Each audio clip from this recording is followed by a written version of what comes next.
தமிழ்நாட்டின் ஒரு சில இடங்களில் ஒரு வாரத்திற்கு மழை பெய்யக்கூடும் என வானிலை ஆய்வு மையம் கணித்துள்ளது. லட்சத்தீவு மற்றும் அதனை ஒட்டிய குமரிக்கடல் பகுதிகளின் மேல் வளிமண்டல கீழடுக்கு சுழற்சி நிலவுவதாக தெரிவிக்கப்பட்டுள்ளது. இன்று முதல் வரும் 19ஆம் தேதி வரை தென் தமிழகம், புதுச்சேரி, காரைக்கால் பகுதிகளில் மழை பெய்ய வாய்ப்புள்ளதாகவும் தமிழ்நாட்டின் பிற பகுதிகளில் வறண்ட வானிலை நிலவும் என்றும் வானிலை ஆய்வு மையம் அறிவித்துள்ளது. தமிழ்நாட்டில் வெப்பநிலை உயரக்கூடும் என்று வானிலை ஆய்வு மையம் அறிவித்துள்ளது. இன்றும் நாளையும் தமிழ்நாடு, புதுச்சேரி, காரைக்கால் பகுதிகளில் அதிகபட்ச வெப்பநிலை இயல்பு நிலையிலிருந்து அதிகமாக இருக்கக்கூடும் என்றும் சென்னையில் வானம் ஓரளவு மேகமூட்டத்துடன் காணப்படும் என்றும் குறிப்பிடப்பட்டுள்ளது. சென்னையில் அதிகபட்ச வெப்பநிலை 35 டிகிரி செல்சியஸை ஒட்டியும் குறைந்தபட்ச வெப்பநிலை 25 டிகிரி செல்சியஸை ஒட்டியும் இருக்கக்கூடும் என தெரிவிக்கப்பட்டுள்ளது.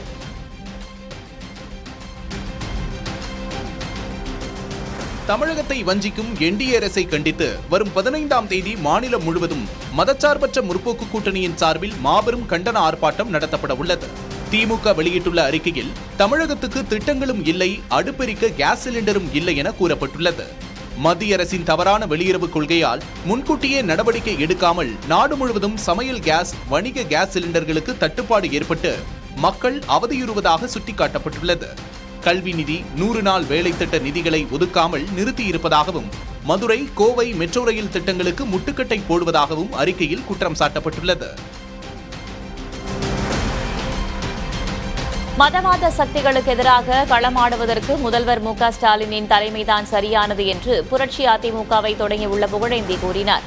சட்டமன்ற தேர்தலில் திமுகவுக்கு முழு ஆதரவு அளிப்பதாகவும் தமிழ்நாடு முழுவதும் பிரச்சாரம் செய்ய உள்ளதாகவும் அவர் கூறினார். மதவாத சக்திகளுக்கு எதிர்ப்பாக இருக்க வேண்டும் என்ற ஒரே நோக்கத்தோடு தான், அதற்கு தமிழ்நாடு முதலமைச்சருடைய தலைமைதான் சரியானது. ஆகவே இங்கே வந்து அவர்களை சந்தித்து நான் தமிழகம் முழுவதும் பிரச்சாரம் செய்து ஆதரிப்பேன் என்பதை அவர்களுக்கு சொல்லி, புது இயக்கத்தினுடைய கட்சியினுடைய நான் துவக்கத்திற்கு வாழ்த்துக்களையும் பெற்று உங்கள் முன்னாலே நான் இப்பொழுது நின்று கொண்டிருக்கிறேன். தஞ்சை மாவட்டம் கும்பகோணத்தில் சாரங்கபாணி கோவில் தேர் சீரமைப்பு செய்யப்பட்டு வெள்ளோட்டம் நடைபெற்றது. தமிழகத்தின் 3வது மிகப்பெரிய தேராக கருதப்படும் இக்கோவில் தேரின் உயரம் அலங்காரத்திற்கு பிறகு சுமார் 103 அடியாகவும் தேர் சுமார் 500 டன் எடையுடனும் பிரம்மாண்டமாக இருக்கும். தேரின் சில பகுதிகளில் பலகைகள் சேதமடைந்ததை அடுத்து 70 லட்சம் ரூபாய் மதிப்பீட்டில் சீரமைப்பு பணி மேற்கொள்ளப்பட்டது. இதைத் தொடர்ந்து திரளான பக்தர்கள் வடம் பிடித்து இழுத்து தேர் வெள்ளோட்டம் 4 வீதிகளில் நடந்தது. சென்னை கோயம்பேடு மொத்த சந்தையில் கடந்த வாரத்தோடு ஒப்பிடுகையில் சில காய்கறிகளின் விலை குறைந்துள்ளது. கடந்த வாரம் 50 ரூபாய்க்கு விற்ற 1 கிலோ கேரட் தற்போது 30 ரூபாயாக சரிந்துள்ளது. இதேபோல முருங்கைக்காய் கிலோ 50 ரூபாயாக குறைந்துள்ளது. ஆனால் தக்காளி, முள்ளங்கி, சௌ உள்ளிட்ட காய்கறிகளின் விலை சற்றே அதிகரித்துள்ளது.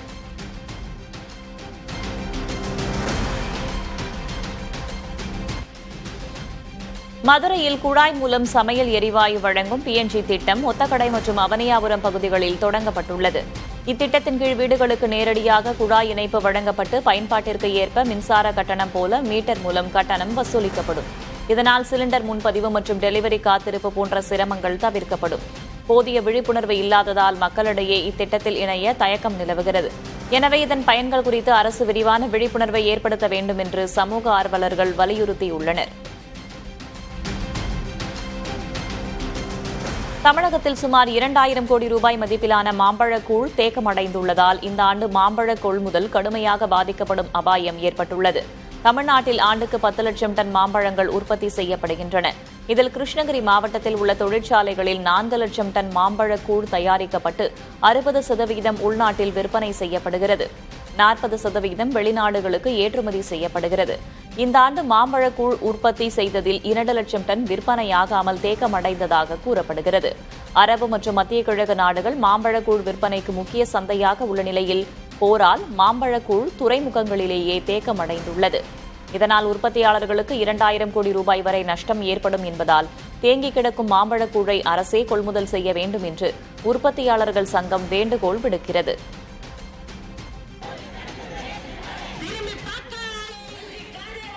புதுச்சேரியில் வீட்டு உபயோக சிலிண்டர் தட்டுப்பாட்டை கண்டித்து திமுகவினர் கண்டன ஆர்ப்பாட்டம் நடத்தினர். 100க்கும் மேற்பட்ட திமுகவினர் காலி சிலிண்டர்களை வைத்து மத்திய மற்றும் மாநில அரசுகளுக்கு எதிராக கண்டன கோஷங்களை எழுப்பினர். இந்த விவகாரத்தில் மத்திய மாநில அரசுகள் போர்க்கால அடிப்படையில் நடவடிக்கை எடுக்க வேண்டும் என்று சட்டமன்ற எதிர்க்கட்சித் தலைவர் சிவா வலியுறுத்தினார்.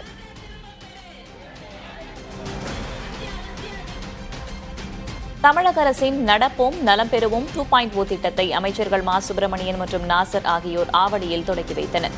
ஜப்பான் நாட்டின் ஹெல்த் வாக் மாதிரியை பின்பற்றி தமிழ்நாடு முழுவதும் விரிவுபடுத்தப்பட்டுள்ள இத்திட்டத்தின் மூலம் இரத்த அழுத்தம், சர்க்கரை நோய் மற்றும் இதய நோய்களை 30% வரை குறைக்க இலக்கு நிர்ணயிக்கப்பட்டுள்ளது. கடந்த 2023இல் துணை முதல்வர் உதயநிதி ஸ்டாலினால் தொடங்கப்பட்ட இத்திட்டம் 2ஆம் கட்டமாக ஆவடியில் தொடங்கப்பட்டது. இதில் அமைச்சர் மா சுப்பிரமணியன் பொதுமக்களுடன் இணைந்து 8 கிலோமீட்டர் தூரம் நடந்து விழிப்புணர்வை ஏற்படுத்தினார். தேனி மாவட்டத்தில் மூளைச்சாவடைந்த பெண்ணின் உடல் உறுப்புகள் அரசு மருத்துவமனைக்கு தானமாக வழங்கப்பட்டன. 40 வயதான பாண்டியம்மாள் இருசக்கர வாகனத்தில் செல்லும்போது விபத்துக்குள்ளாகி கடந்த 8ஆம் தேதி மூளைச்சாவடைந்தார். அதன் பிறகு அவரது குடும்பத்தினரால் ஒப்புதல் அளிக்கப்பட்டு அவரது கல்லீரல், சிறுநீரகங்கள் மற்றும் கருவிழிகள் உள்ளிட்ட உறுப்புகள் 4 மருத்துவமனைகளுக்கு தானமாக வழங்கப்பட்டன.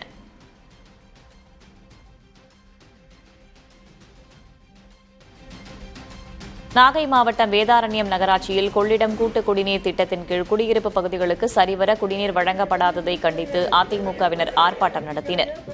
நகராட்சி அலுவலகம் முன்பு நடந்த இந்த போராட்டத்தில் பெண்கள் உட்பட 100க்கும் மேற்பட்டோர் பங்கேற்றனர். நகராட்சி குப்பைகள் தீயிட்டு கொளுத்தப்படுவதால் ஏற்படும் சுகாதார சீர்கேட்டை கண்டித்தும் முழக்கங்கள் எழுப்பப்பட்டன. நகராட்சியில் எப்படி இருக்கு? எல்லா பகுதியிலும் குடிநீர் பிரச்சனை இருந்தாலும் கால்நடை மருத்துவ படிப்பை தனியார் மயமாக்கும் முயற்சியை கண்டித்து நாமக்கல்லில் கால்நடை மருத்துவக் கல்லூரி மாணவர்கள் வகுப்புகளை புறக்கணித்துவிட்டு போராட்டத்தில் ஈடுபட்டனர். 9 முக்கிய கோரிக்கைகளை வலியுறுத்தி தமிழகம் முழுவதும் கவன ஈர்ப்பு போராட்டங்களை கால்நடை மருத்துவ மாணவர்கள் நடத்துகின்றனர். நாமக்கல் லத்துவாடியில் உள்ள கால்நடை மருத்துவக் கல்லூரி வளாகத்தில் நடைபெற்ற போராட்டத்தில் 400க்கும் மேற்பட்ட மாணவர்கள் பங்கேற்றனர். இதேபோல தஞ்சாவூர் மாவட்டம் ஒரத்தநாட்டிலும் மாணவர்கள் போராட்டத்தில் ஈடுபட்டனர். ஓசூரில் வணிக சிலிண்டர்களுக்கு கடும் தட்டுப்பாடு ஏற்பட்டுள்ளது. இதனால் உணவகங்கள் மற்றும் பேக்கரிகள் முடங்கும் நிலைக்கு தள்ளப்பட்டுள்ளன. பல வகையான உணவுகள் தயாரிப்பது நிறுத்தப்பட்டு டீ கடைகளில் பிளாஸ்க் மூலம் மட்டுமே டீ விநியோகிக்கப்படுகிறது. வடை உள்ளிட்ட தின்பண்டங்களின் விலை பல மடங்கு உயர்ந்திருக்கும் நிலையில் தட்டுப்பாடு நீடித்தால் நாளை முதல் பெரும்பாலான சிறு உணவகங்களை மூட வேண்டிய சூழல் ஏற்படும் என வணிகர்கள் தெரிவித்துள்ளனர்.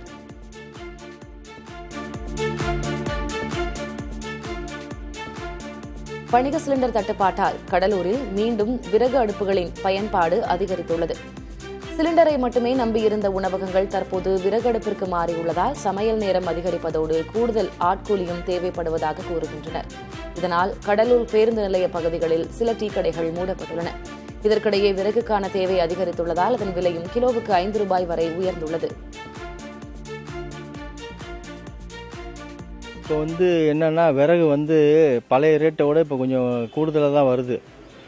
இன்றைக்கி மார்க்கெட்டுக்கு நிலவரத்துக்கு நாங்கள் ஏற்கனவே விற்றதை விட இப்போ கிலோவுக்கு 2 ரூபா எக்ஸ்ட்ரா தான் போட்டு தான் விற்றுக்கிட்டு இருக்கோம். ஏன்னா எங்களுக்கு 2 ரூபா கூட தான் வந்திருக்கு விறகு. அதனால் குண்டு கணக்கு பண்ணிங்கன்னா 25 கிலோங்கிறது ஒரு குண்டு. அது நாங்கள் 350 ரூபா ஏற்கனவே விற்றுக்கிட்டு இருந்தோம். இப்போ குண்டு 400 ரூபா விற்றுக்கிட்டு இருக்கோம். தோசை, ஆனியன் தோசை, மசால் தோசை எதுவுமே கிடையாது. இட்லி மட்டும்தான் இருக்குது. அதுமாரி ஹோட்டலும் ரொம்ப கம்மியாக தான் இருக்குது. விறகு அடுப்பில் சமைக்கிறவங்க மட்டும்தான் இங்கே இருக்குது. மீது எங்கேயுமே ஹோட்டலே சுற்றி பஸ் ஸ்டாண்டு ஃபுல்லாகவே எங்கேயுமே கிடையாது. 1-2 இடத்துல மட்டும்தான் இருக்குது. அதுவே மக்களுக்கு ரொம்ப பாதிப்பாக தான் இருக்குது.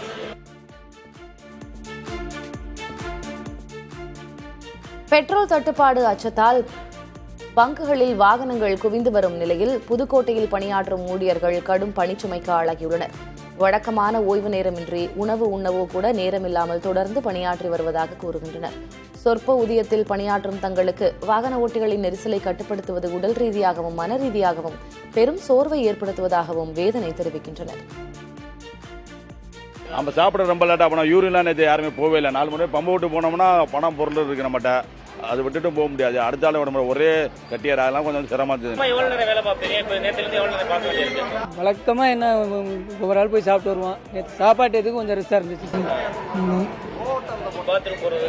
அதெல்லாம் இங்கே உள்ள பம்பு பிடிச்சோம்னா வெளில போகிறது முடியல. இந்த கூட்டம் முடிஞ்சாதான் சாப்பாட்டு எதுக்கு தான் அந்த பொன்பாத்து கூட போக முடியல. திருவாரூர் மாவட்டத்தில் பெட்ரோல் தட்டுப்பாடு அச்சத்தால் பொதுமக்கள் கேன்களில் எரிபொருளை சேமிப்பதை தவிர்க்க மாவட்ட ஆட்சியர் மோகனச்சந்திரன் உத்தரவிட்டுள்ளார். பாதுகாப்பை உறுதி செய்யவும் அசம்பாவிதங்களை தவிர்க்கவும் பாட்டில் மற்றும் கேன்களில் பெட்ரோல் டீசல் வழங்கக்கூடாது என அவர் உத்தரவிட்டுள்ளார். இதனைத் தொடர்ந்து மாவட்டம் முழுவதிலும் உள்ள பெட்ரோல் பங்குகளில் கேன்களில் எரிபொருள் வழங்கப்படாது என்ற அறிவிப்பு பலகைகள் வைக்கப்பட்டு விநியோகம் முறைப்படுத்தப்பட்டு வருகிறது.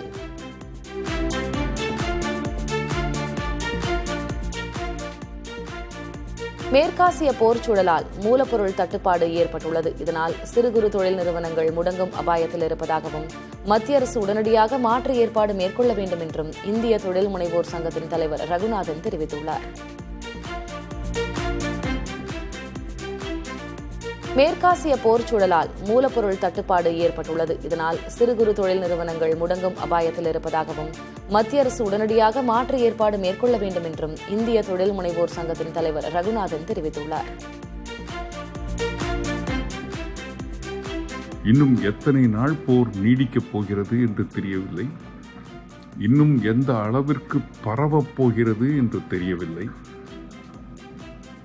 சிறு குறு தொழில்கள் விலையேற்றத்தினால், மூலப்பொருட்களின் தட்டுப்பாட்டினால் அஸ்திவாரம் காணாமல் ஆடிக்கொண்டிருப்பதை பார்க்கிறோம்.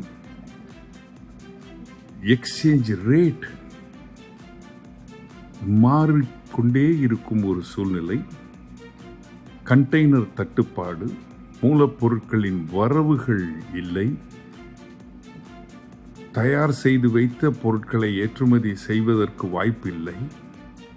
இந்த மாதிரியான ஒரு சூழ்நிலையிலே அரசு என்ன செய்யலாம் என்று கேட்டுக்கொண்டிருக்கிறதே தவிர தங்களது ப்ரிப்பேர்ட்னஸை பற்றி உணர்ந்ததாக தெரியவில்லை.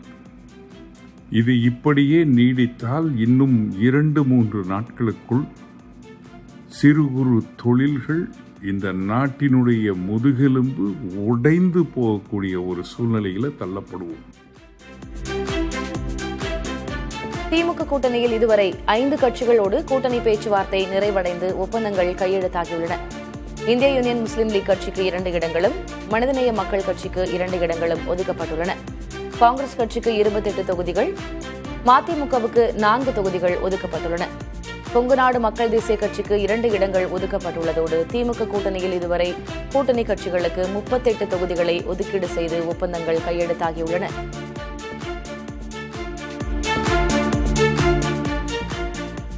திமுக கூட்டணியில் கொங்குநாடு மக்கள் தேசிய கட்சிக்கு 2 இடங்கள் ஒதுக்கப்பட்டு முதலமைச்சர் மு க ஸ்டாலின் முன்னிலையில் ஒப்பந்தம் கையெழுத்தாகியது. அதைத் தொடர்ந்து சென்னை அண்ணா அறிவாலயத்தில் செய்தியாளர்களை சந்தித்த அக்கட்சியின் பொதுச் செயலர் ஈஸ்வரன், கூட்டணியில் புதிய கட்சிகள் இணைந்துள்ளதால் ஒவ்வொரு கட்சியும் போட்டியிடும் இடங்களை குறைத்துக் கொள்ள வேண்டும் என திமுக தரப்பில் கூறினர் என்றும் 2 இடங்களிலும் உதயசூரியன் சின்னத்தில் போட்டியிட உள்ளதாகவும் கூறினார். கொங்குநாடு மக்கள் தேசிய கட்சிக்கு 2 சட்டமன்ற தொகுதிகளை ஒதுக்குவது என்று தீர்மானிக்கப்பட்டு நானும் தமிழ்நாட்டினுடைய முதலமைச்சர் அவர்களும் தொகுதி உடன்பாட்டிலே கையெழுத்திட்டிருக்கிறோம்.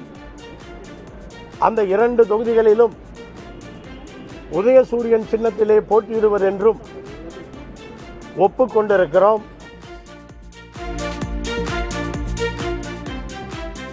தூத்துக்குடி மாவட்டத்தில் மர்மமான முறையில் கொலை செய்யப்பட்ட மாணவியின் குடும்பத்தினரை அவர்களது இல்லத்தில் சந்தித்து திமுக எம்பி கனிமொழி, அமைச்சர் கீதா ஜீவன், சட்டமன்ற உறுப்பினர் மார்க்கண்டேயன் உள்ளிட்டோர் ஆறுதல் கூறினர். 3 நாட்களாகியும் குற்றவாளிகள் கைது செய்யப்படாத நிலையில் கிராம மக்கள் அவர்களிடம் வாக்குவாதத்தில் ஈடுபட்டதோடு உயிரிழந்த சிறுமியின் சகோதரிக்கு அரசு வேலை வழங்க வேண்டும் என்று கோரிக்கை வைத்தனர். 10 குழுக்கள் அடங்கிய தனிப்படை அமைக்கப்பட்டுள்ளதாகவும் விரைவில் குற்றவாளிகள் கைது செய்யப்படுவார்கள் என்றும் கனிமொழி உறுதியளித்தார். இளம் மாணவிக்கு ஒரு மிகப்பெரிய கொடுமை நடந்திருக்கு. ஒரு 10 குழுக்கள் அடங்கிய தனிப்படை அமைக்கப்பட்டிருக்கு. ஏடிஎஸ்பி தலைமையில் 4 டிஎஸ்பிஸும் இங்கே அந்த பணியில் அமர்த்தப்பட்டிருக்காங்க. 6 இன்ஸ்பெக்டர்ஸ் வந்து அந்த 10 பேர் டீம், அந்த 10 குழுக்களுக்கு தலைமையேற்றிருக்காங்க. அதனால் விரைவில் குற்றவாளிகளை விரைவில் கண்டுபிடிக்க வேண்டும் என்ற முனைப்போடு எல்லாரும் செயல்பட்டு இருக்காங்க. நம்மை விட்டு போன அந்த இளம் பெண்ணுக்கு ஒரு நியாயம் கிடைக்க வேண்டும். மிக கடுமையான தண்டனை அவர்களுக்கு பெற்றுத்தர வேண்டும். தமிழகத்தில் திமுக ஆட்சியில் கொலைகள் மற்றும் பெண்களுக்கு எதிரான குற்றங்கள் குறைந்து விட்டதாக அரசு அதிகாரிகள் வெளியிட்ட புள்ளி விவரங்கள் பொய்யானவை என்று அன்புமணி ராமதாஸ் மற்றும் அண்ணாமலை ஆகியோர் குற்றம் சாட்டினர். தேசிய குற்ற ஆவண காப்பகத்தின் தரவுகளின்படி கடந்த அதிமுக ஆட்சி காலத்தை விட திமுக ஆட்சியில் கொலைகள் மற்றும் போக்சோ வழக்குகள் அதிகரித்துள்ளதை சுட்டிக்காட்டியுள்ள அவர்கள் 2021ஆம் ஆண்டு நடந்த கொலைகளின் எண்ணிக்கையில் சுமார் 144 வழக்குகளை அரசு மறைத்துள்ளதாக குற்றஞ்சாட்டியுள்ளனர். சட்டம் ஒழுங்கு சீர்குலைவு மற்றும் கஞ்சா புழக்கத்தால் மக்கள் பாதிக்கப்பட்டுள்ளதாக அன்புமணி குற்றம் சாட்டினார். இந்த முக்கியமான விஷயத்தில் முதல்வர் ஸ்டாலின் அதிகாரிகளை முன்னிறுத்தி பேச வைத்துவிட்டு பின்னால் ஒளிந்து கொள்ளாமல் நேர்மையான விளக்கத்தை அளிக்க வேண்டும் என அண்ணாமலை வலியுறுத்தியுள்ளார்.